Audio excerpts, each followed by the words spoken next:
Mi hijo me vendió la casa sin decirme nada. El nuevo dueño me mostró un documento que lo cambió todo.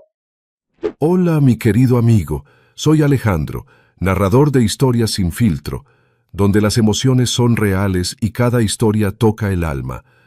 Antes de comenzar, te invito a darle like, comentar, compartir este video con alguien especial y suscribirte al canal para no perderte ninguna historia que podría cambiar tu forma de ver la vida. Quédate hasta el final, porque esta historia te va a sorprender. Gracias por ver este video y gracias de corazón a los miembros del canal que están apareciendo en pantalla. Su apoyo hace todo esto posible. Te deseo un hermoso día y que Dios bendiga a ti y a tu familia. Comencemos. El día que Osvaldo tocó la puerta con los papeles en la mano, Patricia estaba en la cocina preparando café. No el café de las mañanas apresuradas, sino el de los domingos lentos, el que se cuela despacio y llena la casa entera con ese olor que durante 42 años había sido sinónimo de hogar. Lo preparaba en la cafetera de aluminio que Rodrigo había comprado en el tianguis de Tepito cuando apenas tenían para el camión, la misma que después de tanto uso había perdido la manija y que ella sujetaba envuelta en un trapo de cocina bordado con girasoles. Era un ritual, era su manera de comenzar el domingo. El timbre sonó 2 veces, luego 3, con esa impaciencia educada que tienen las personas cuando saben que van a dar malas noticias y prefieren hacerlo rápido para que duela menos. Patricia se limpió las manos en el mandil, cruzó la sala, esa sala donde aún estaba el sillón de terciopelo verde que nadie había querido reparar porque Rodrigo se había sentado en él, tantas veces que las costuras heredaban su forma, el hueco perfecto de su espalda, y abrió la puerta sin preguntar quién era. En el barrio de la Narvarte, uno ya no abría las puertas sin preguntar, pero ese era su hábito de siempre, el hábito de quien creció en un mundo donde los vecinos llegaban sin avisar, y eso era una alegría, no una amenaza. El hombre que estaba parado en el umbral tendría unos 45 años, quizás un poco más. Era alto, de complexión robusta, con el cabello oscuro comenzando a platear en las sienes. Vestía unos pantalones de lino beige y una camisa azul marino de manga larga, doblada hasta los codos. No parecía peligroso. Parecía incómodo. Había una diferencia enorme entre las dos cosas, y Patricia, que en sus 71 años había aprendido a leerlas, lo notó de inmediato. «Buenos días», dijo él, y su voz tenía esa cadencia calmada de quien elige cada palabra. «¿Usted es la señora Patricia?» «La misma», respondió ella, y algo en la manera en que el hombre apretaba la carpeta de fuelle entre los dedos le hizo sentir un frío extraño en el pecho, como si el otoño hubiera entrado de golpe por la puerta abierta. «Mi nombre es Osvaldo. Osvaldo Núñez», hizo una pausa. Bajó los ojos un instante, como si buscara la forma menos cruel de decir lo que venía a decir. «Creo que necesitamos hablar». Patricia lo miró sin entender. Entonces vio la carpeta más de cerca. Asomaba por la esquina superior un membrete que ella reconoció. Era el logo del registro público de la propiedad. El café se enfrió en la cocina esa mañana. Osvaldo no entró a la casa de inmediato. Se quedó en el quicio de la puerta durante varios minutos mientras Patricia lo escuchaba, o más bien, mientras Patricia intentaba escucharlo a través del zumbido cada vez más intenso que se le había instalado detrás de las orejas. Él le explicó con cuidado, con una delicadeza que a ella le resultó extrañamente dolorosa, porque sugería que él sabía perfectamente el tamaño del daño que sus palabras estaban causando, que había firmado escrituras, que había pagado, que la propiedad en la que ella había vivido durante 42 años, la casa de la calle Laredo número 16, Colonia Narvarte Poniente, Ciudad de México, la casa donde había nacido su vida adulta y donde habían muerto sus ilusiones más jóvenes y donde habían florecido otras ilusiones más duraderas y más verdaderas, ya no era suya. La había comprado a Cintos, nombre de Marcos. Marcos, su hijo. El nombre le pegó en el pecho como una piedra plana en agua quieta. Primero el impacto, luego los círculos que se extendían hacia afuera sin que hubiera manera de detenerlos. ¿Cuándo? Fue lo único que pudo preguntar. Las escrituras se firmaron el jueves, dijo Osvaldo. En la notaría 147, jueves. Hacía 3 días. Mientras ella estaba en el mercado de Medellín, eligiendo los chiles para el mole de olla que pensaba cocinar el fin de semana. Mientras ella discutía con el señor de las verduras si los jitomates guaje estaban bien de precio, o si era mejor esperar a que llegaran los del Estado. Mientras ella vivía, con total ignorancia, la última semana de su vida anterior. ¿Y Marcos sabe que usted vino a hablarme?, preguntó Patricia, aunque en algún lugar muy profundo, un lugar al que no quería asomarse todavía, ya sabía la respuesta. Osvaldo la miró directamente a los ojos. No, dijo, no lo sabe. Patricia no lloró ese día. Eso le llamó la atención después cuando tuvo tiempo de pensar en ello. Había esperado llorar. Había esperado que el mundo se derrumbara de alguna manera visible, con ruido, con escombros, pero en cambio lo que sintió fue algo más parecido a la anestesia, una especie de entumecimiento cuidadoso que comenzó en el pecho y se fue extendiendo hacia los brazos, hacia las piernas, hasta que caminaba por su propia casa como si fuera la primera vez que la veía, tocando las cosas con las yemas de los dedos apenas, casi sin atreverse. Osvaldo se fue después de darle su tarjeta y decirle que tenía tiempo, que no había prisa, que podían hablar con calma de los detalles. Patricia asintió sin escuchar del todo. Cerró la puerta. Se quedó parada en el pasillo oscuro. El foco del pasillo llevaba 2 semanas fundido y ella no lo había cambiado porque Marcos le había dicho que pasaría a cambiarlo cualquier día de estos. Y miró el largo corredor que llevaba a la cocina, a los cuartos, al patio donde todavía crecía el limón que Rodrigo había sembrado el año que se casaron. Pensó, tengo que llamar a Marcos. Pensó, no puedo llamar a Marcos. Pensó, no sé quién es Marcos.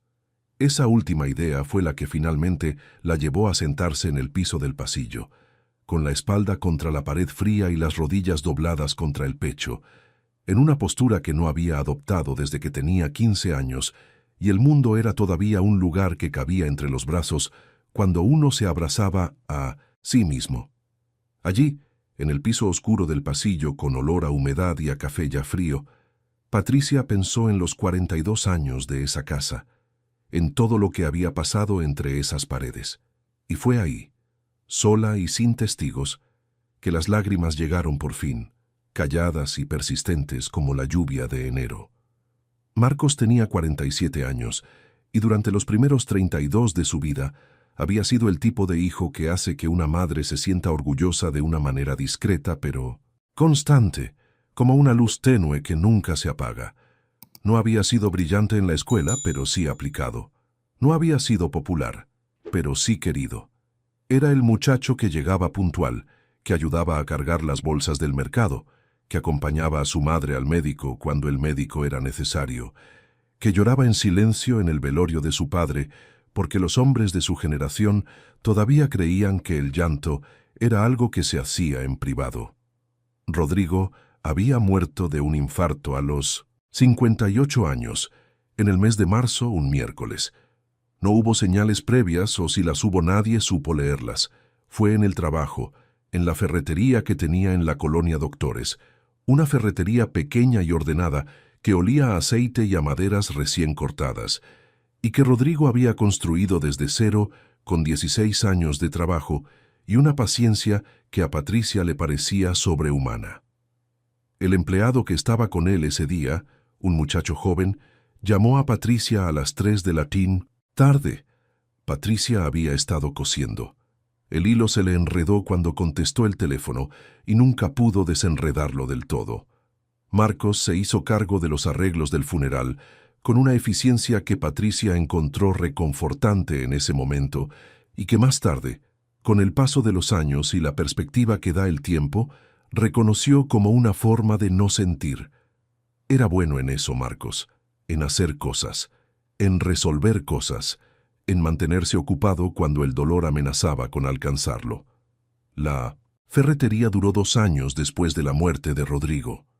Marcos quiso mantenerla abierta, quiso honrar el legado de su padre, pero no tenía el mismo talento para los números, ni la misma paciencia para los clientes difíciles, y además, a Patricia le parecía que Marcos había heredado de Rodrigo el trabajo, pero no la pasión, y sin pasión, los negocios son como plantas sin agua. Sobreviven un tiempo, pero terminan por marchitarse.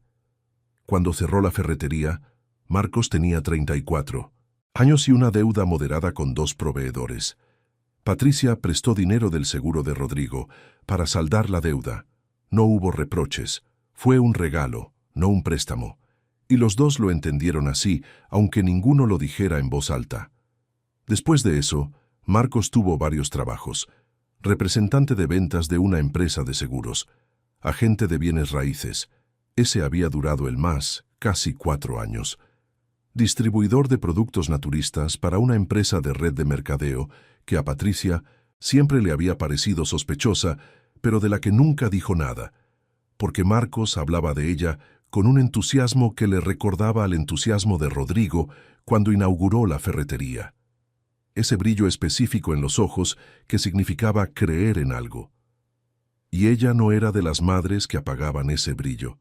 Zaira llegó a la vida de Marcos cuando tenía 38 años. Era 12 años menor que él, enfermera, con 2 hijos de una relación anterior. Un niño y una niña, Diego y Luna, que Patricia quería con una ternura que a veces la sorprendía por su intensidad.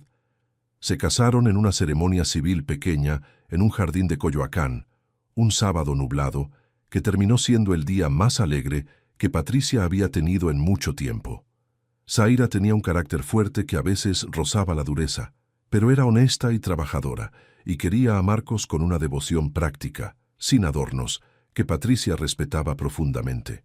Los primeros años del matrimonio habían sido buenos. Luego, poco a poco, con la discreción con que ciertas cosas se deterioran, no de golpe sino por capas, como la pintura en los muros viejos, las cosas habían comenzado a cambiar. Patricia no se enteró de todo lo que pasaba en la vida de Marcos hasta mucho después. Eso es algo que nadie te dice sobre los hijos adultos, que llega un momento en que dejan de contarte las cosas importantes, no porque dejen de querer, sino porque saben que contarlas causaría dolor y prefieren cargar ese peso solos. Y esa decisión que nace de un amor real es también una forma de alejarse, de construir una vida paralela que la madre solo puede ver desde afuera, a través de un vidrio cada vez más empañado. Lo que Patricia sabía era que Marcos había entrado al mundo de los negocios por Internet con gran entusiasmo alrededor de los 42 años. Lo que no sabía era que esos negocios, que comenzaron como una tienda en línea de artículos de jardinería, habían derivado en una serie de inversiones cada vez más agresivas y menos transparentes. Lo que no sabía era que Marcos había conocido a un hombre en una reunión de emprendedores que le había ofrecido duplicar su dinero en 6 meses. Hola, espero que estés disfrutando del video. Soy un poco curioso, y me gustaría saber desde qué ciudad estás viendo este video, y qué hora es allá ahora mismo. Gracias por verlo. Y ahora seguimos con la historia.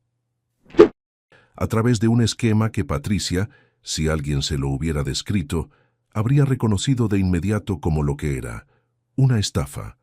Lo que no sabía era que Marcos, en un acto de fe ciega e irreflexiva, había apostado no solo sus propios ahorros, sino también los ahorros de Zaira, el Fondo para la Educación de Diego y Luna. Y finalmente, cuando esos fondos no fueron suficientes para cubrir las pérdidas iniciales, dinero prestado de 3 fuentes distintas: un banco, una financiera informal y, la más peligrosa de todas, una persona cuyo nombre Patricia nunca supo, pero cuya existencia haría temblar los cimientos de lo que ella creía saber sobre su hijo. Lo que no sabía era que Marcos llevaba 2 años hundiéndose. La llamada de Patricia a Marcos esa tarde del domingo fue breve y extraña. Extraña no por lo que se dijo, sino por lo que no se dijo. Patricia marcó el número con dedos que no terminaban de dejar de temblar y esperó 3 tonos antes de que Marcos contestara. «Mamá». Una sola palabra. pero en esa sola palabra había algo que Patricia no había escuchado nunca antes en la voz de su hijo. Había culpa, no la culpa pequeña del que llega tarde o no llama cuando prometió llamar. Había algo más pesado, algo que ocupaba todo el espacio de la garganta y lo dejaba con ese sonido opaco, como campana sin badajo. «Vino un señor hoy», dijo Patricia, y su voz sonó más tranquila de lo que ella esperaba, más tranquila de lo que tenía derecho a sonar. «Un señor que dice que compró la casa». Silencio. «Marcos». «Mamá, déjame explicarte», dijo él, y la urgencia en su voz tenía algo de desesperación, como la urgencia de quien sabe que ninguna explicación será suficiente, pero tiene que intentarlo de todos modos. «No me hagas eso», dijo Patricia. Y era una petición, no una orden. Una petición hecha desde lo más hondo de los 47 años que llevaba siendo su madre. «No me expliques todavía. Primero dime si es cierto». Otro silencio, más largo esta vez. «Sí», dijo Marcos al fin. «Es cierto». Patricia apretó el teléfono con tanta fuerza que los nudillos se le blanquearon. Miró la pared del pasillo, la misma pared contra la que había estado sentada esa mañana. Había una foto allí, enmarcada en madera oscura. Marcos, con 5 años, en el patio de la casa, montado en la bicicleta roja que Rodrigo le había traído en su cumpleaños. Marcos sonreía con todos los dientes que le faltaban. Rodrigo lo sostenía por el hombro con una mano. Los dos eran felices de una manera completamente despreocupada, sin saber nada de lo que vendría. «Está bien», dijo Patricia. «¿Está bien?» Marcos sonó confundido, casi asustado por la calma en la voz de su madre. «No», dijo ella, «no está bien, pero es lo que hay». Hizo una pausa. «¿Estás bien tú?» La pregunta lo sorprendió tanto que tardó en responder. «No mucho», admitió al final, y en esas 2 palabras había algo que quizás era lo más honesto que Marcos le había dicho en años. «Mañana hablamos», dijo Patricia. «Esta noche me dejas en paz». Y colgó. Esa noche Patricia caminó por su casa durante horas, no con frenética agitación, sino con la lentitud deliberada de quien está haciendo inventario. Pasó los dedos por el marco de la puerta de la cocina donde Rodrigo había marcado con lápiz la altura de Marcos año con año, desde que tenía 3 hasta que tuvo 14, y de repente superó a su padre por 2 centímetros y ya no fue necesario seguir midiendo. Las marcas seguían allí, apenas visibles bajo 2 capas de pintura que Patricia había aplicado en distintos momentos, pero que nunca cubrieron del todo los surcos finos del lápiz. Se podía trazar la historia de un niño con los dedos sobre esa madera. Pasó por el cuarto que había sido de Marcos y que desde que Marcos se fue había servido de todo. Cuarto de visitas, bodega, cuarto de costura, cuarto donde Patricia guardaba las cosas que no sabía si tirar, pero tampoco quería ver. El colchón de la cama individual seguía allí, con el cobertor azul marino que ella había lavado y doblado la última vez que Marcos se había quedado a dormir, hacía casi 3 años. En el closet, metida entre unas cajas de cartón, encontró una vieja caja de zapatos llena de monedas de todos los países, la colección que Marcos había empezado de niño y que había abandonado a los 15 cuando descubrió que el mundo tenía otras cosas más interesantes que ofrecer. Patricia la sacó y la puso sobre la cama y abrió la tapa. Las monedas estaban tal como las recordaba, un peso de 1972 con la figura del calendario azteca, un pfennig alemán que algún tío había traído de un viaje, una moneda canadiense con el perfil de la reina Isabel, una moneda chilena con un cóndor en relieve que Rodrigo había conseguido quién sabe cómo y que Marcos atesoró durante años. Patricia las fue sacando una por una, pesándolas en la palma, devolviéndolas. No se puede pesar una infancia, pero a veces se puede sostenerla en la mano durante un momento antes de que la vida te la quite. Los siguientes días fueron como caminar en niebla densa.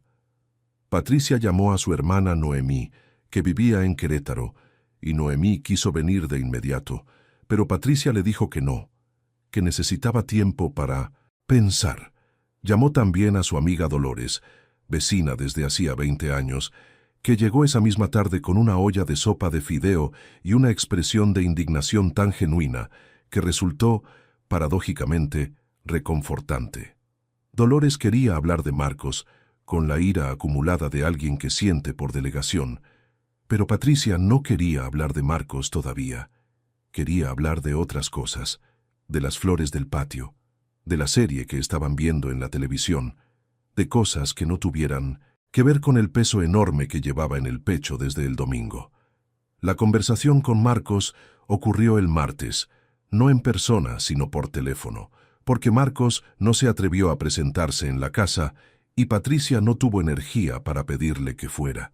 Fue una conversación larga, 2 horas, en la que él habló mucho y ella escuchó con esa paciencia agotadora de las madres que saben que el enojo es legítimo, pero que el enojo sin comprensión no lleva a ningún lado. Marcos le explicó todo, o casi todo. Le contó del esquema de inversión, del dinero perdido, de las deudas. Le contó que la financiera informal le había dado un ultimátum que él no podía cumplir y que el hombre de quien había prestado dinero, al que llamó únicamente Ricardo, le había dejado claro de maneras que no dejaban lugar a la imaginación que las consecuencias de no pagar serían físicas. Le contó que Zaira lo había dejado hacía 6 meses. Eso Patricia no lo sabía. Marcos se lo había ocultado, cuidadosamente, y que los niños estaban con ella en casa de sus padres en Toluca. Le contó que había intentado salir de la deuda de otras maneras y que había fallado en todas. La casa era lo único que podía venderse rápido, dijo, y su voz sonaba como la de un niño de 10 años que acaba de confesar algo terrible. Y no estaba a tu nombre, mamá, estaba a nombre de los dos, mío y tuyo, pero yo tenía poder notarial desde cuando me lo diste para el trámite del agua hace años y lo usaste, dijo Patricia. Sí. Para vender la casa sin decirme. Sí. Patricia cerró los ojos. Pensó en el poder notarial. Lo recordaba perfectamente.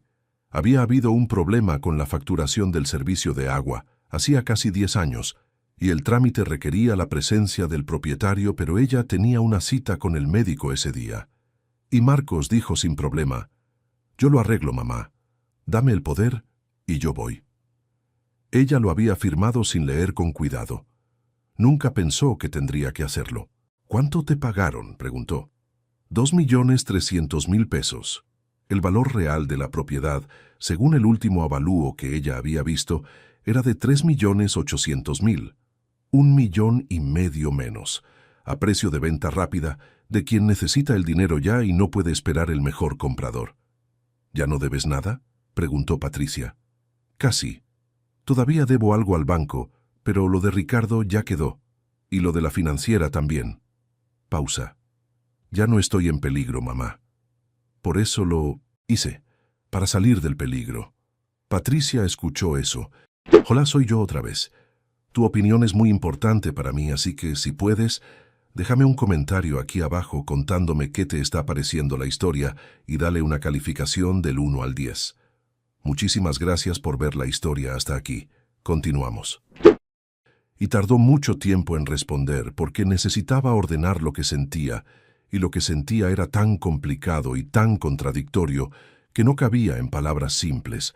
Sentía rabia, sentía dolor, sentía una tristeza enorme por ese hijo suyo que había preferido robarle la casa antes que pedirle ayuda, y esa elección le decía algo sobre lo que él pensaba de ella, sobre la distancia que se había instalado entre los dos sin que ninguno de los dos hubiera querido que se instalara.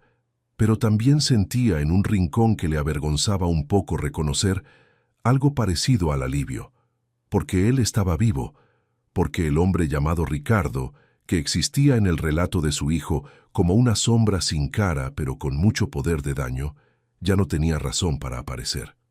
«Tengo que ir a recoger mis cosas», dijo Patricia al final. «Sí», dijo Marcos. «¿Cuándo tengo que salir?» «El señor Osvaldo dice que no hay prisa, que...» «¿Tú ya hablaste con él?» «Él me llamó, después de ir a verte, para decirme que había ido a verte». Patricia frunció el ceño ligeramente. Eso era extraño. El comprador le había avisado al vendedor que había visitado a la madre. No era el comportamiento típico de alguien que simplemente compra una propiedad. «¿Cómo conociste a ese señor?», preguntó. «A través de la agencia inmobiliaria», dijo Marcos. «Él fue el primer comprador que apareció y el que ofreció el precio más rápido». «¿Y no te pareció raro que pagara tan rápido sin negociar?». Silencio. «Me pareció conveniente», admitió Marcos con algo de vergüenza. «Sí», dijo Patricia. «Imagino». Osvaldo le había dejado su número de teléfono. Patricia lo llamó el jueves por la mañana, después de 2 días de darle vueltas al asunto, después de haber dormido mal y de haber tomado mucho café y de haber caminado muchas veces por los cuartos de la casa, como si quisiera memorizar cada centímetro. «Señora Patricia», contestó él de inmediato como si hubiera estado esperando la llamada.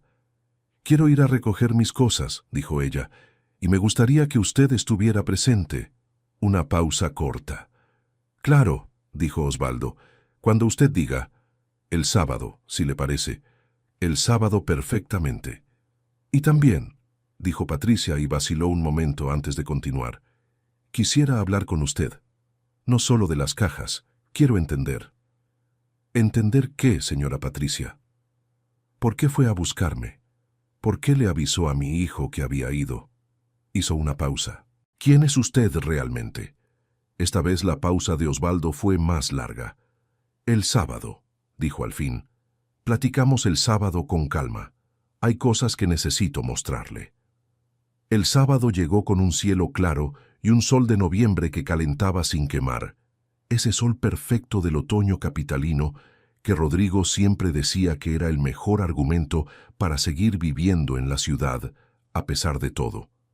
Patricia se levantó temprano y preparó café y no supo qué hacer con las siguientes 2 horas hasta que llegara Osvaldo. Así que se puso a limpiar cosas que ya estaban limpias y a doblar ropa que ya estaba doblada. Esos rituales de las manos ocupadas cuando la mente no puede estar quieta. A las 10 de la mañana tocaron a la puerta. Osvaldo traía una bolsa de papel de una panadería del barrio, con conchas y cuernos, y cuando Patricia lo vio con esa bolsa en la mano, sintió algo incongruente y casi ridículo. Sintió que aquel gesto, llevar pan a la casa de la persona a quien le habías comprado la casa sin que se enterara, era o la cosa más absurda del mundo o la cosa más humana. «Pase», dijo haciéndose a un lado. Osvaldo entró a la casa y se detuvo en la sala. Miró el sillón de terciopelo verde. Miró las fotos en las paredes. Miró el vitral de la ventana que daba al patio interior. Ese vitral que Rodrigo había encargado a un artesano de Tlaquepaque en su 25º aniversario de bodas y que tenía los colores del ámbar y el azul marino y que cuando le daba el sol de la tarde lanzaba manchas de color sobre las losetas del piso, como si alguien hubiera derramado luz de colores. «Es una casa hermosa», dijo Osvaldo, y lo dijo con una solemnidad que no sonaba a cumplido, sino a reconocimiento. «Era», dijo Patricia, y luego se arrepintió de haber dicho eso porque no le gustaba ese tipo de dramatismo en ella misma. Pasaron a la cocina. Patricia sirvió café y puso el pan sobre la mesa, y los dos se sentaron con la extraña intimidad de personas que no se conocen pero que están unidas por una circunstancia suficientemente importante como para saltarse las formalidades. «Cuénteme», dijo Patricia. Osvaldo puso las manos sobre la mesa. Tenía manos de trabajador, grandes y con los nudillos marcados, que no combinaban del todo con la ropa cuidadosa que siempre usaba. «¿Por dónde quiere que empiece?», preguntó. «¿Por cómo conoció a mi esposo?». El silencio que siguió a esa pregunta fue diferente a los silencios anteriores. Fue un silencio de reconocimiento, como cuando alguien pronuncia en voz alta algo que los dos sabían pero que nadie había dicho. «¿Cómo sabe que lo conocía?», preguntó Osvaldo, y su voz tenía algo que no era exactamente sorpresa. «No lo sé», dijo Patricia, «pero sospecho. Hay cosas que no cuadran. Usted compró esta casa a precio de remate sin negociar. Fue a buscarme el mismo día que firmó. Le avisó a mi hijo que había venido. Y hoy está aquí, tomando café en mi cocina con cara de que tiene algo que decirme que pesa mucho. Eso no es el comportamiento de alguien que compró un inmueble, eso es el comportamiento de alguien que tiene una razón. Osvaldo la miró durante un momento largo. Luego asintió, despacio, con algo que parecía respeto y quizás también alivio. Conocí a Rodrigo hace 22 años, dijo.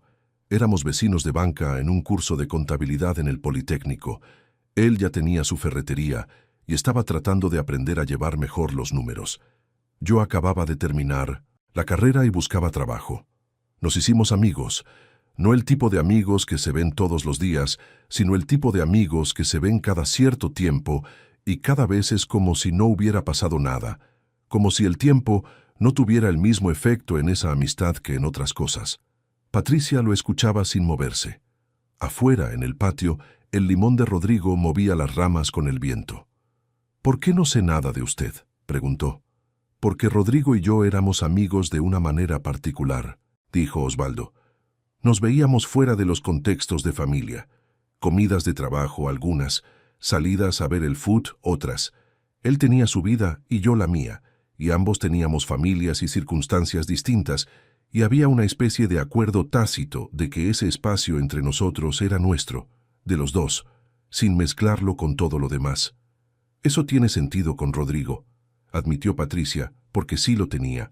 Rodrigo era un hombre que compartimentaba su afecto de manera muy precisa, no por frialdad, sino por una especie de respeto hacia las distintas personas que quería, como si supiera que cada relación tenía su propio clima y mezclarlas era arriesgar que el clima de una arruinara el de otra. Cuando Rodrigo murió, yo estaba en Monterrey. Me enteré tarde. No pude ir al funeral. Osvaldo bajó los ojos. Me quedé con eso mucho tiempo, con no haber podido ir. Patricia sintió algo aflojarse en el pecho. Era el dolor de reconocer en un extraño una pena propia. Los últimos meses antes de morir, Rodrigo y yo nos habíamos visto varias veces, continuó Osvaldo. Más de lo habitual. Él sabía que algo no estaba bien con su salud, aunque no sabía exactamente qué. Tenía los presentimientos que tienen los hombres que han trabajado mucho y que sienten en el cuerpo la acumulación de los años. Y en esas conversaciones me habló de Marcos. ¿Qué le dijo? Que Marcos era un buen hombre, pero que tenía una vulnerabilidad que le preocupaba, que era de los que creen demasiado fácilmente en las promesas de los demás, que era generoso hasta el punto de la imprudencia. Osvaldo eligió las palabras con cuidado. Rodrigo me dijo que si algo le pasaba a él, su mayor preocupación no era usted, me dijo. Patricia sabe cuidarse sola, siempre ha sabido. Su miedo era que Marcos, en algún momento de desesperación, tomara una decisión que los afectara a los dos. Patricia sintió que el aire de la cocina cambiaba ligeramente. No de temperatura, sino de densidad, como si las palabras de Osvaldo ocuparan espacio físico. ¿Qué le pidió Rodrigo?, preguntó, porque ya sabía que había un pedido, que toda esta historia tenía una estructura que llevaba a un pedido. Osvaldo metió la mano en la carpeta de fuelle que había traído consigo y que había dejado sobre la silla de al lado. Sacó una hoja. No era una escritura ni un contrato. Era una carta, escrita a mano, con la letra grande y ligeramente inclinada hacia la derecha, que Patricia habría reconocido entre millones. Se la extendió sin decir nada. Patricia tomó la hoja. Sus manos temblaban levemente. Miró la letra de Rodrigo y el temblor pasó a ser algo más profundo, algo que no estaba en las manos, sino en algún lugar más adentro, donde no hay nombre para las cosas que se sienten. La carta decía: Osvaldo, compadre, si estás leyendo esto, es porque pasó lo que me temía. No sé cuándo ni cómo ni los detalles, pero si llegaste a tener esta carta en las manos, es porque en algún momento Marcos tomó una decisión con la casa sin consultar a Patricia. Ojalá me equivoque. Guarda esta carta y ojalá nunca tengas que usarla. Te pido lo siguiente, y sé que es mucho pedir porque somos amigos, no socios, y lo que te voy a pedir se sale de cualquier cosa razonable entre dos personas. Pero tú eres el único que conozco que entendería por qué lo pido. Si algún día la casa de Patricia sale al mercado de manera apresurada, quiero que la compres tú. No importa el precio, dentro de lo razonable. Quiero que seas tú el que llegue a esa puerta, no un extraño. Quiero que seas tú el que la cuide mientras ella recoge sus cosas. Y quiero que le des esto. Debajo de la segunda tabla del closet del cuarto de Marcos, la tabla que siempre crujía y que nunca arreglé porque era mi sistema de alarma. Para cuando él llegaba tarde, hay una caja de metal. La puse allí hace años, cuando Marcos ya era grande y ya no llegaba tarde, y la tabla dejó de ser alarma para ser solo un recuerdo. Nadie la ha visto, ni Patricia ni Marcos. Dentro de la caja hay documentos. Léelos antes de dárselos a ella para que puedas explicarle lo que no entienda. Esto no es un juego ni una locura. Es la única manera que encontré de seguir cuidándola desde donde voy a estar. Rodrigo. Patricia leyó la carta 3 veces. La primera vez no pudo terminarla porque las lágrimas le nublaron la vista. La segunda vez la leyó en silencio, moviendo apenas los labios. La tercera vez la leyó sin llorar, con una atención serena y total, esa atención de quien sabe que cada palabra importa. Cuando terminó, dejó la carta sobre la mesa y se quedó mirándola sin verla. ¿Encontró la caja?, preguntó al fin. Sí, dijo Osvaldo. ¿La abrió? Sí, como él me lo pidió. ¿Y qué hay en ella? Osvaldo volvió a meter la mano en la carpeta. Esta vez sacó varios documentos. Los puso sobre la mesa con cuidado, como si fueran frágiles. Varios papeles, dijo. Déjeme explicarle uno por uno. El primero era un estado de cuenta de una institución bancaria. Una cuenta de ahorro a nombre de Patricia Soledad, abierta hacía más de 20 años. El saldo, según el último corte que aparecía en el documento, era de casi 1 millón de pesos, pero el documento tenía varios años de antigüedad, y Osvaldo le explicó que el dinero había sido transferido a un fondo de custodia bancaria al quedar la cuenta sin movimientos, y que con los intereses acumulados la cantidad era considerablemente mayor. Patricia miró el número sin entenderlo del todo. Rodrigo abrió esa cuenta a tu nombre sin decirte, dijo Osvaldo, y fue la primera vez que le habló de tú, y Patricia no lo corrigió. Fue depositando allí, poco a poco, durante años. No cantidades grandes. Lo suficiente para que no se notara en el presupuesto mensual, pero lo suficiente para que con el tiempo se acumulara. Era una parte que se paró antes de cualquier otro uso, antes de la ferretería, antes de cualquier gasto importante. Un fondo que era solo tuyo. ¿Por qué no me dijo? La segunda carta tiene algo sobre eso, dijo Osvaldo, y señaló otra hoja debajo de la primera. Era otra carta, más corta, esta dirigida a ella. Mi Patri, si estás leyendo esto, es porque Osvaldo cumplió con lo que le pedí y encontraron esta caja juntos. Eso significa que algo salió mal y lo siento, amor. Lo siento de una manera que no sé explicar desde dónde estoy. Hay una cuenta bancaria a tu nombre. Los datos están con Osvaldo. Es tuya. Siempre fue tuya. La fui llenando porque quería que tuvieras algo que fuera solo tuyo. No de la ferretería, no de los dos, sino tuyo. Algo que no dependiera de que yo siguiera aquí para protegerlo. La razón por la que no te dije es la misma razón por la que no te digo muchas cosas. Porque eres la persona más capaz que conozco, y si te digo que guardé ese dinero para cuando me fuera, vas a pasar años enojada conmigo por pensar en irme. Y no puedo darme ese lujo.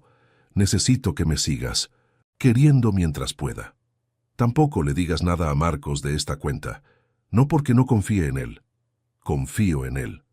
Pero Marcos tiene un corazón demasiado grande para sus posibilidades, y ese corazón a veces lo mete en problemas. Tú eres su ancla. Tú eres la persona que lo va a sostener cuando se caiga. Para poder sostenerlo necesitas estar parada en terreno firme. Esta cuenta es el terreno firme. El señor del banco me dijo que con la cuenta inactiva el dinero se pasa a un fondo en custodia. Para reclamarlo necesitas ir con una identificación y con esta carta. El dinero ha generado intereses. No sé cuánto hay ahora. Más de lo que había cuando lo dejé, eso sí. Te quiero, Patricia. Te he querido cada día de mi vida. y eso no cambia porque yo me haya ido. Eso no funciona así. Tú, Rodrigo. Patricia dobló la carta con mucho cuidado y la puso sobre la mesa junto a la primera. No dijo nada durante un tiempo largo. Osvaldo tampoco dijo nada. Afuera, un camión pasó por la calle con ese ruido característico de los motores viejos, y en algún lugar de la cuadra alguien estaba escuchando música en un radio de plástico, esa música de los domingos que mezcla los tríos y la cumbia según el humor de quien maneje el dial. ¿Sabe cuánto hay ahora?, preguntó Patricia al fin. Fui al banco la semana pasada, antes de venir a buscarla, dijo Osvaldo. Con los intereses y el tiempo, la suma es suficiente para que tengas opciones reales, para que puedas elegir qué hacer con tu vida sin que la desesperación dicte la respuesta. Patricia hizo silencio. Pensó en la suma que Marcos había recibido por la casa. Pensó en lo que Rodrigo había ido guardando centavo a centavo durante años, sin decirle nada, construyendo una red de seguridad invisible que ella había caminado sobre ella toda su vida sin saber que estaba allí. Rodrigo era muy buen contador, dijo en voz baja. Osvaldo soltó una carcajada breve, inesperada, genuina. Era un hombre muy particular, dijo. Sí, dijo Patricia y sonrió, y fue una sonrisa que dolía pero que también era real. Era muy particular. El tercer documento en la caja era el que más le tomó tiempo a Osvaldo explicar. Era un contrato redactado por un notario hacía 12 años. En él, Rodrigo y Osvaldo establecían formalmente un acuerdo. En el caso de que la propiedad de la calle Laredo fuera puesta a la venta por cualquier causa sin el consentimiento explícito de Patricia, Osvaldo tendría el derecho de compra preferente. Y a cambio de ese derecho, se comprometía a entregar a Patricia todos los documentos que Rodrigo había dejado en custodia, a ayudarla en los trámites que fueran necesarios y a ofrecerle la posibilidad de permanecer en la propiedad como arrendataria a precio simbólico hasta que ella decidiera qué quería hacer. Patricia leyó el contrato. Lo leyó 2 veces. «Lleva 12 años con este documento», dijo. «Sí, esperando a que llegara el momento». «Esperando a que llegara el momento», confirmó Osvaldo. «Y hay que decir que esperé con la esperanza de que nunca llegara, que la casa siguiera siendo tuya y esto nunca fuera necesario». Hizo una pausa. Pero Rodrigo conocía bien a Marcos, o más bien, lo quería mucho y por eso lo conocía bien. Patricia pensó en eso, en la paradoja de que querer profundamente a alguien significaba también conocer sus puntos de fractura, en que Rodrigo había amado a Marcos suficiente como para prepararse para sus errores. «¿Qué hago con la casa?», preguntó, no porque esperara que Osvaldo le dijera qué hacer, sino porque necesitaba pronunciar la pregunta en voz alta para que dejara de pesar tanto dentro. «Lo que quieras», dijo Osvaldo. «Yo compré la casa, pero el contrato que firmé con Rodrigo, que es legalmente válido, me obliga a ofrecerte la primera opción. Si quieres recuperarla, la recuperas al precio que yo pagué. Si quieres que siga siendo mía y quedarte como inquilina, puedo ofrecerte una renta simbólica por el tiempo que necesites. Si quieres mudarte y usar el dinero que Rodrigo guardó para empezar algo nuevo, esa también es una opción». La miró. «La única opción que no existe es que te quedes sin nada». Eso es lo que Rodrigo se aseguró de que no ocurriera. Patricia miró la cocina, la cafetera de aluminio con el trapo de girasoles, las marcas de lápiz en el marco de la puerta, la ventana que daba al patio donde el limón movía las ramas. «¿Cuánto tiempo me da para pensarlo?» «Todo el tiempo que necesites». Esa tarde, después de que Osvaldo se fue, Patricia fue al cuarto de Marcos. Encontró la tabla del closet sin dificultad. Efectivamente crujía, con ese sonido particular y levemente áspero que ella había escuchado miles de veces sin preguntarse por qué. Levantó la tabla con las manos y allí estaba el hueco, ya vacío porque Osvaldo había sacado la caja y los documentos estaban ahora sobre la mesa de la cocina.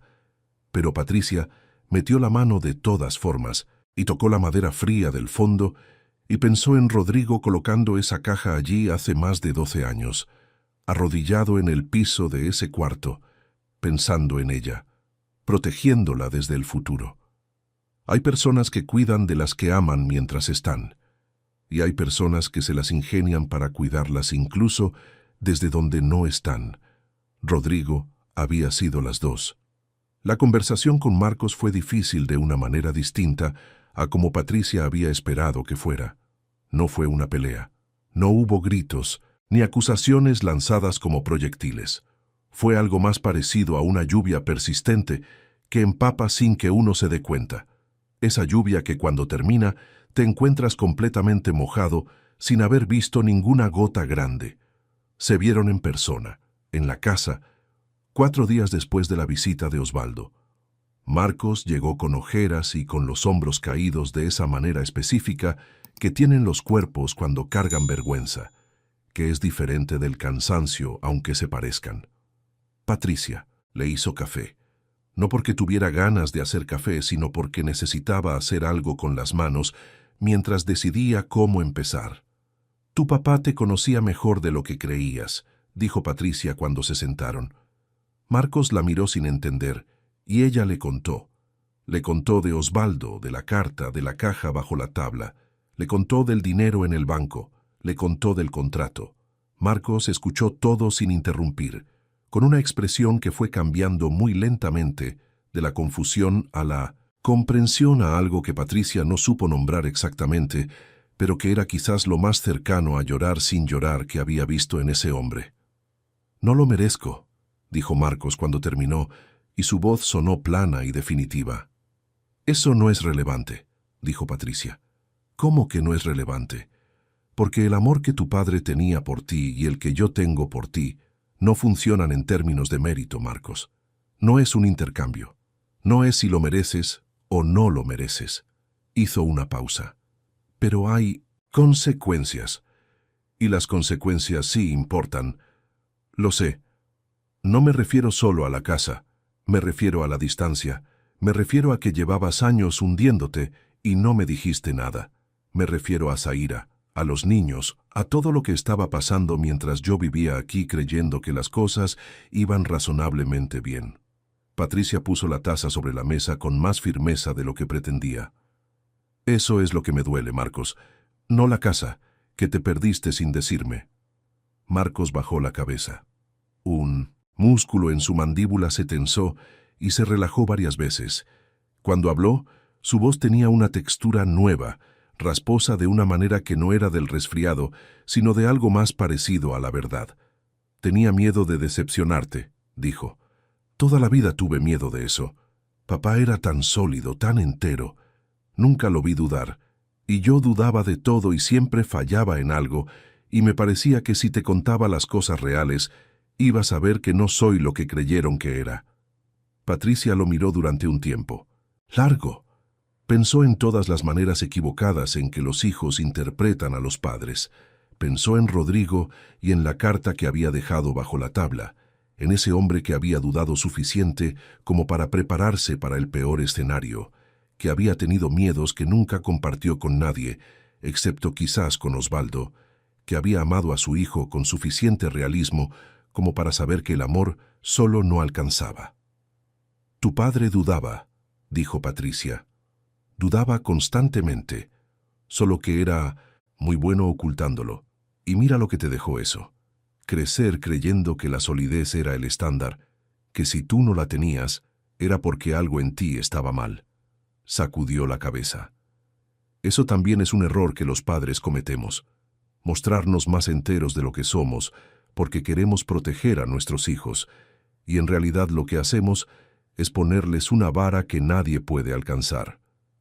Marcos la miró con algo que podría haber sido alivio, o podría haber sido el principio de algo que tardaría mucho tiempo en convertirse en alivio, pero que eventualmente con el trabajo y la honestidad llegaría a serlo. «¿Qué vas a hacer?», preguntó. «¿Con la casa? ¿Con el dinero?» «Todavía no sé», dijo Patricia. «Pero eso ya es mi problema. El tuyo es llamarle a Zaira y ver si hay algo que salvar, y si no hay nada que salvar, aprender a ser un padre presente desde donde estés, y hablar con alguien que te ayude a entender por qué haces lo que haces antes de que lo hagas. ¿Un psicólogo? ¿O un cura? O un árbol, lo que te funcione. Pero necesitas hablar con algo que te escuche, Marcos, y no puede ser solo conmigo. Patricia tardó 3 semanas en tomar una decisión sobre la casa, 3 semanas en las que habló con Osvaldo varias veces, no sobre los documentos, sino sobre otras cosas. Sobre Rodrigo, sobre los recuerdos que ambos tenían de él, aunque desde ángulos completamente diferentes. Sobre la ciudad, sobre el peso de las casas que contienen vidas enteras. Osvaldo resultó ser un hombre que escuchaba bien, con esa atención que es distinta de la paciencia, porque la paciencia es pasiva y la atención verdadera requiere un esfuerzo continuo, silencioso, de estar presente. «¿Usted tiene familia?», le preguntó Patricia una tarde en que tomaban café en el patio junto al limón de Rodrigo. «Tuve», dijo Osvaldo, y en el pasado de ese verbo había una historia completa que él no detalló y que Patricia no preguntó. «Ahora tengo a mis hijos. Viven en Guadalajara los 2. ¿Los ve seguido?». «Lo suficiente», dijo, y sonrió con esa sonrisa ligeramente triste de los padres que saben que suficiente no significa tanto como quisieran. «Rodrigo hubiera querido que usted y yo nos conociéramos antes», dijo Patricia. «Eso queda claro en sus cartas, siempre tan organizador». Osvaldo se rió, una risa genuina, sin reservas. «Era terrible para las sorpresas», dijo. «Siempre quería que todo estuviera pensado, planeado, resuelto. Eso en algunos contextos es una gran virtud, y en otros es una pequeña tiranía», dijo Patricia, y los dos se rieron juntos en el patio, bajo el limón que movía las ramas con el viento de la tarde, y fue una risa que tenía pena mezclada, pero que era real de todas formas. La decisión que tomó Patricia no fue la que Osvaldo esperaba, ni la que Marcos esperaba, ni probablemente la que el mismo Rodrigo hubiera esperado, porque Rodrigo, a pesar de su talento para anticipar las cosas, no podía haberlo previsto todo. No recuperó la casa. No porque no pudiera, sino porque decidió que no quería.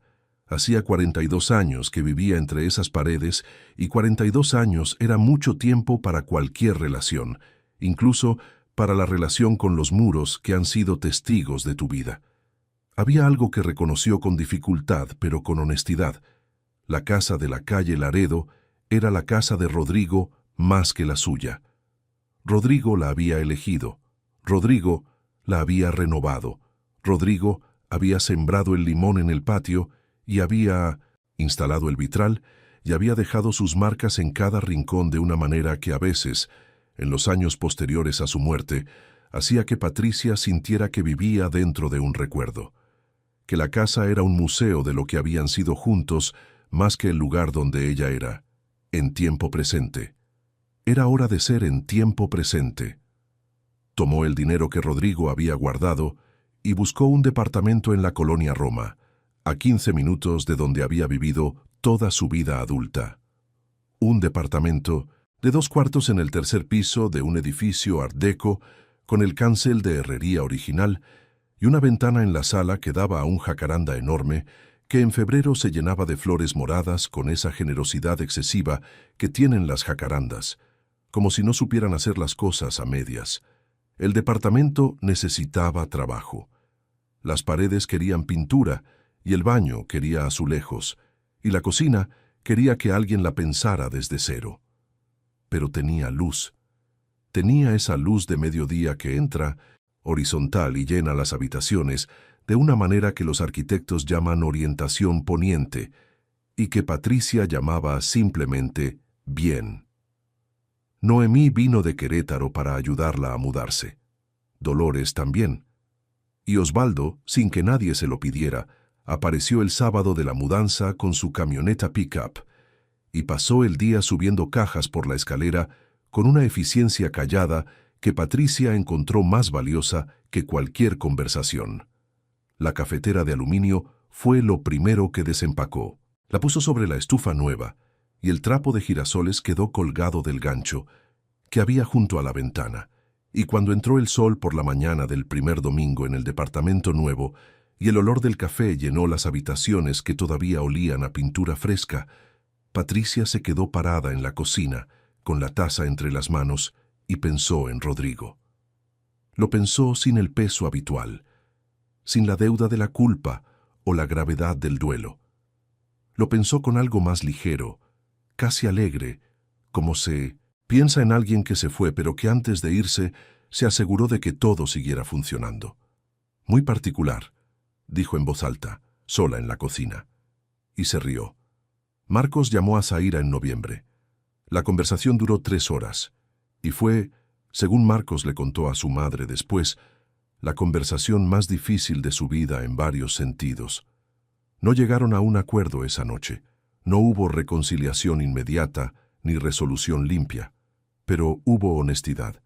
Y la honestidad, que es el principio de casi todas las cosas buenas, fue suficiente para que las 2 semanas siguientes hubiera otra conversación, y luego otra, y luego una que incluyó a los niños, y luego una que incluyó a un terapeuta de pareja que Zaira había propuesto y que Marcos aceptó con una disposición que a Patricia le pareció el mejor signo de que algo estaba cambiando en su hijo. No sería fácil. Patricia no se engañaba respecto a eso. Había cosas rotas que no se reparan con conversaciones, por largas y honestas que sean, y el daño que Marcos había causado con sus decisiones era del tipo que deja cicatrices, no del tipo que se borra. Pero las cicatrices son parte del cuerpo también. Los cuerpos sanan con cicatrices y siguen siendo cuerpos enteros, capaces de sentir, capaces de amar. Diego y Luna vinieron a visitar a Patricia en el departamento nuevo un sábado de diciembre. Diego tenía 13 años y Luna 11, y los dos habían crecido de maneras que a Patricia siempre le sorprendían, como si esperara que los niños siguieran siendo exactamente como los recordaba aunque el tiempo pasara. Diego estaba en esa edad difícil de los bordes, ni niño ni adulto del todo, que se manifiesta en silencios súbitos y en un humor impredecible, pero que de vez en cuando, en los momentos menos esperados, cede paso al niño que todavía vive allí y que necesita exactamente las mismas cosas que necesitaba siempre. Luna era más vocal y más intensa que su hermano, con una tendencia a los proyectos elaborados que a Patricia le recordaba a Rodrigo de joven. Pasaron la tarde haciendo tamales. Patricia les enseñó a preparar la masa, a extenderla sobre la hoja de maíz con el revés de la cuchara, a doblar con la presión justa para que no quedaran ni muy apretados ni muy flojos. Luna aprendió rápido y con orgullo. Diego lo intentó con menos entusiasmo, pero con más concentración de la que aparentaba. Los tamales quedaron irregulares y algunos se destaparon durante la cocción, pero sabían perfectamente, con ese sabor que tiene la comida hecha con manos que se equivocan, pero que no se rinden. Comieron en la sala, sentados en el piso porque la mesa todavía no había llegado. Veían caer la tarde por la ventana del jacaranda y Diego, con la impertinencia característica de los 13 años, preguntó: «Abuela, ¿no extrañas la casa de antes?». Patricia pensó en la respuesta antes de darla. No la respuesta correcta ni la respuesta cómoda, sino la respuesta verdadera. «Sí», dijo. «La extraño. Extraño algunas cosas de ella mucho. La luz del vitral, el limón del patio, las marcas de la puerta de la cocina». Hizo una pausa. «Pero también hay cosas de aquí que me gustan mucho. La ventana, el edificio con su herrería vieja, el jacaranda que en febrero va a ser impresionante». Me lo dijo la vecina del segundo. «¿Y si pudieras elegir?», insistió Diego. «Qué pregunta tan difícil», dijo Patricia, y lo decía en serio. «Creo que si pudiera elegir, elegiría haber llegado aquí sin pasar por todo lo que pasé. Pero como no puedo elegir eso, elijo estar aquí». Miró a los 2 niños. «Eso es lo que hacen los adultos, Diego. No siempre eligen el camino. A veces solo eligen cómo caminar por el que ya están». Diego consideró eso con la seriedad específica de los adolescentes que no quieren que les descubras que una cosa los hizo pensar. «¿Eso lo aprendiste sola?», preguntó Luna. «No», dijo Patricia. «Me lo enseñó tu abuelo, a su manera, que fue una manera muy particular como todo lo suyo. Osvaldo siguió siendo parte de su vida, no de una manera que tuviera forma definida o nombre preciso al principio, sino de esa manera en que ciertas personas se insertan en la vida cotidiana de una forma tan gradual que cuando te das cuenta, ya llevan allí suficiente tiempo como para que su ausencia se notaría. Los desayunos de los sábados comenzaron casi sin que nadie los propusiera formalmente. Era simplemente que Osvaldo tenía costumbre de pasar por el café de la esquina los sábados por la mañana, y la esquina del café quedaba a 2 cuadras del departamento de Patricia, y en algún momento comenzaron a coincidir sin que la coincidencia fuera del todo accidental. Hablaban de muchas cosas, del trabajo de Osvaldo, que era gestoría de bienes raíces y que le daba historias curiosas sobre el carácter humano, de los libros que Patricia leía, que siempre habían sido muchos, y que en el departamento nuevo, sin la responsabilidad de los cuartos llenos de cosas que no son tuyas, habían proliferado hasta llenar 2 anaqueles que Osvaldo había armado un domingo sin cobrar nada y con una torpeza para el clavo y el martillo que resultó sorprendentemente encantadora en un hombre que de lo contrario parecía competente en todo. Hablaban de Rodrigo también a veces. Cuando la conversación llegaba allí de manera natural, Osvaldo tenía recuerdos de él que Patricia no tenía, pertenecientes a otro Rodrigo, uno que existía fuera de la casa y de la familia y que era igualmente real.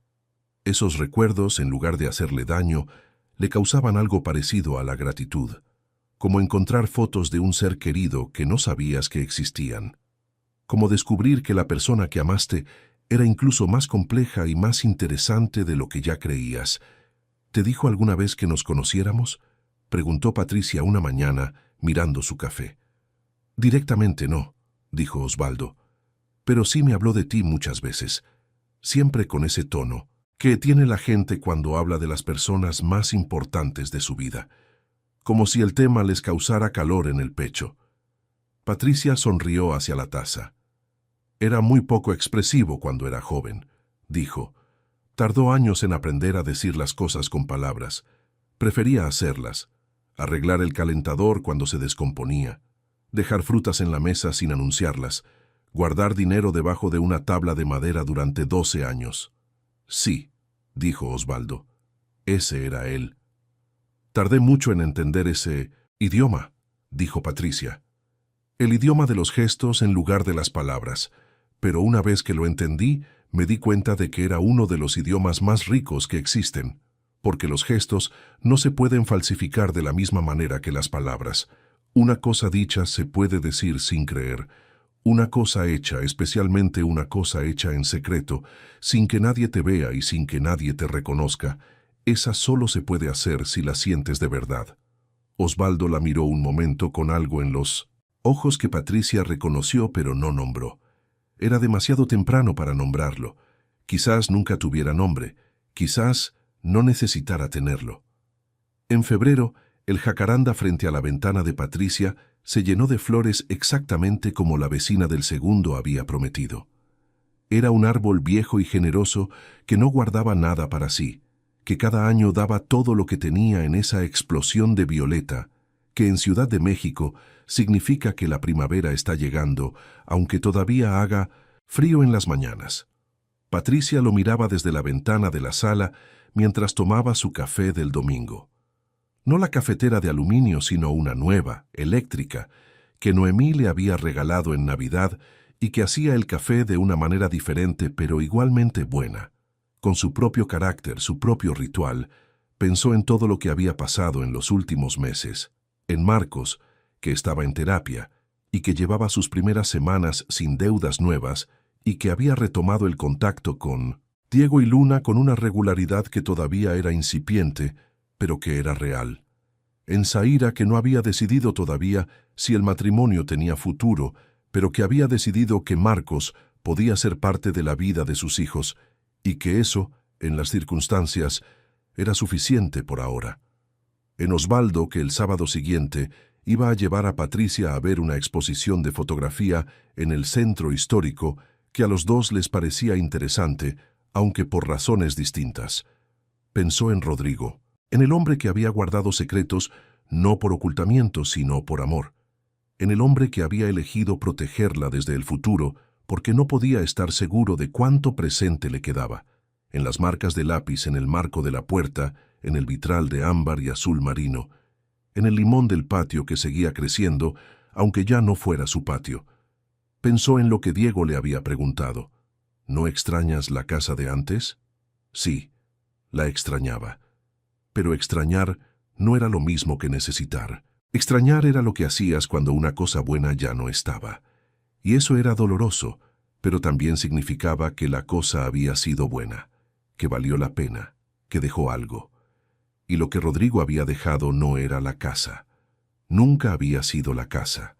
Era el dinero bajo la tabla, sí, pero más que eso era la certeza de que incluso cuando el suelo se movía bajo tus pies, había alguien que había pensado en eso, que había anticipado el temblor y había reforzado los cimientos por si acaso. Era saber que ese cuidado existía, que había existido sin que ella lo supiera y que siguió existiendo aunque él ya no estuviera para ejercerlo en persona, transformado en cartas y contratos y en la amistad callada de un hombre que llevaba 12 años siendo el depositario de un amor que no era suyo, pero que había custodiado con la seriedad de quien sabe lo que vale. Eso no se pierde cuando cambia una dirección. Eso va contigo a donde vayas. La última vez que Patricia fue a la casa de la calle, Laredo fue en marzo, un martes de lluvia fina que convertía las banquetas en espejos y hacía que los árboles parecieran tener el doble de hojas porque todas se reflejaban abajo. No fue para recoger nada. Fue simplemente para pasar. Caminó despacio por la banqueta de enfrente. La fachada estaba igual, el cancel de forja con los rombos entrelazados, la maceta de geranios que el nuevo dueño no había cambiado de lugar, aunque sí había conseguido que floreciera mejor de lo que florecía antes. La número 16 pintada en azul sobre fondo blanco. La ventana alta con el vitral, que desde afuera no se veía sino que brillaba, ámbar y azul, como una luz discreta que dice, aquí hay algo bello, por si quieres verlo. No se detuvo.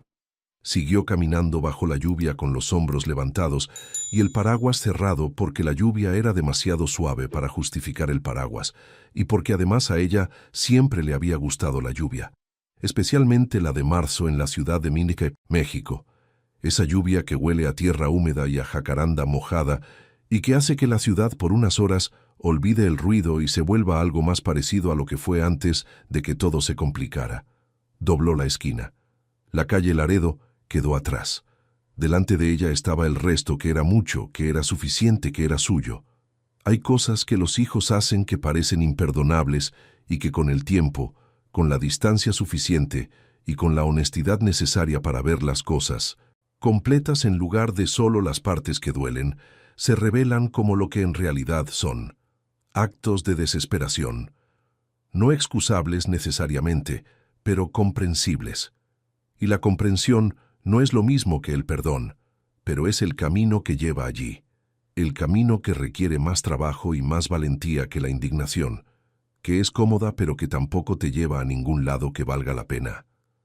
Patricia no perdonó a Marcos en el sentido de que perdonar significara que lo que hizo no importó. Lo que hizo importó. Cambió su vida, su casa, su manera de entender al hijo que había criado. Eso no desaparecía. Pero Patricia había aprendido, en 71 años de vida, y especialmente en los últimos meses, que cargar el peso del enojo no era una manera de castigar a quien te lastimó, sino una manera de lastimarte a ti misma con el peso de algo que no te pertenece guardar para siempre. Y no tenía interés en eso. Tenía interés en los desayunos del sábado, en las flores del jacaranda, en los tamales de luna, en los silencios cómodos que a veces compartía con Osvaldo sin necesidad de llenarlos, en llamar a Noemí los miércoles y hablar durante 40 minutos de todo y de nada, en el café de la cafetera nueva que olía diferente al de la cafetera vieja, pero que era igualmente café, igualmente bueno, igualmente parte del ritual de los domingos lentos. Tenía interés en seguir, y eso a 71 años, después de todo lo que se puede perder y todo lo que se puede encontrar, era exactamente suficiente. Y me encantaría saber qué te pareció esta historia. Déjalo en los comentarios, porque siempre los leo. No olvides dejar tu like, compartir este video con tus amigos y suscribirte al canal para no perderte las próximas historias que te emocionarán. Y mira, justo ahora hay otro video apareciendo en pantalla. Haz clic y continúa viviendo más emociones con nosotros. Muchas gracias por tu tiempo, tu apoyo y tu corazón. Que Dios te bendiga a ti y a tu familia.